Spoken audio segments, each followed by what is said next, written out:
नाज़रीन तव्हांखे ॿुधाईंदा हलूं त जोही वेझो ॻोठ सावड़ो में वाटर सप्लाई स्कीम गुज़िरियल 6 महीननि खां बंदि। रिपोर्ट मुश्ताक रोधनाणी जे मुताबिक़ सावड़ो, बचल शाह, बहलीम शाह, शाह मोहम्मद जमाली जे समेत ॿियनि ॻोठनि जा रहवासी पाणी जे फुड़े लाइ दरबदर।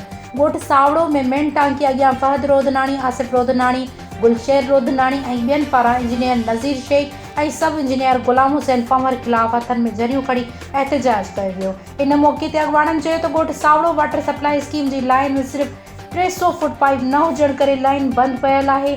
असां काफ़ी मरतबा दादू ज़िले पब्लिक हेल्थ जे ऑफिसरनि खे दाहियो आहे, मगर हिननि असांजूं ॿुधियूं अणॿुधियूं करे छॾियूं आहिनि। हिननि चयो त असां काछेवासी पीअण जे पाणी जे लाइ सिकूं पिया, मगर हिननि खे जूं बि नथी चुरे। हिननि चयो त तक जे चूंडियल नुमाइंदड़ तोड़े निमी आयल DC खां मुतालबो कयो आहे त हफ़्ते अंदरि अगरि वाटर सप्लाई स्कीम बहाल न कई वई त जोही प्रेस क्लब अॻियां एहतजाज जो दाइरो वधायो वेंदो।